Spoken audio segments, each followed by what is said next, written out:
वालेकुम स्टूडेंट, कैसे हैं बेटा आप लोग। बेटा कल हमने ईद उल फितर के पहले पैराग्राफ की रीडिंग की थी। मैंने आपको कुछ मुश्किल अल्फाज दिए थे। आज हम इसके अगले पैराग्राफ की रीडिंग करेंगे। तो सबसे पहले उसकी तारीख़ लिखेंगे, दिन लिखेंगे। अब हम इसकी रीडिंग स्टार्ट करते हैं। ईद की नमाज के लिए अज़ान नहीं दी जाती। 2 रकात नमाज ईद उल फितर बाजमात अदा की जाती है। नमाज के बाद इमाम 2 खुतबे पढ़ता है जो इंतहाई खामोशी और अदब के साथ सुनने चाहिए। ईद की नमाज पढ़ने के बाद सब मुसलमान एक दूसरे से गले मिलते हैं और आपस में मुबारकबाद के अल्फाज ईद मुबारक का तबादला करते हैं। ये उनकी एक दूसरे से मोहब्बत और भाईचारे को ज़ाहिर करता है। मुसलमान ईद की खुशियों की मुबारकबाद देने के लिए एक दूसरे के घरों में भी जाते हैं। मेहमानों के लिए मज़ेदार खाने पकाए जाते हैं। ईद उल फितर साल में एक मरतबा मनाई जाती है। ये हमें मोहब्बत और भाईचारे का सबक देती है। बेटा यहाँ अपने लाइन निशान लगाना है। आज के पैराग्राफ में हमने ये पढ़ा कि ईद की नमाज के लिए क्या की जाती है कि अज़ान नहीं दी जाती।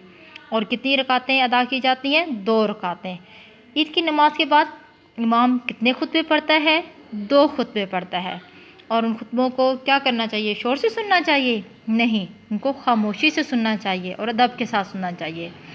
ईद की नमाज के बाद मुसलमान क्या करते हैं? एक दूसरे से गले मिलते हैं और क्या बोलते हैं? ईद मुबारक। और ये किस चीज़ को ज़ाहिर करता है? आपस में मोहब्बत और भाईचारे को।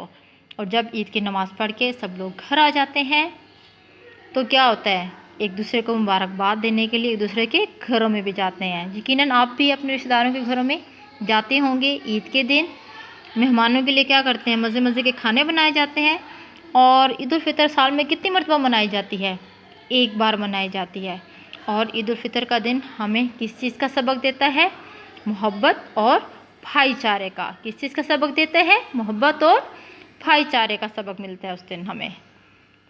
तो बेटा आपने आज भी कल की तरह ही करना है। आपने 2 टाइम जिसकी रीडिंग करनी है, रीडिंग को अच्छे से याद करना है। और ये मुश्किल अल्फाज हैं इसके। सबसे पहले आप तारीख़, जमात का काम, दिन, उन्वान देना है आपने।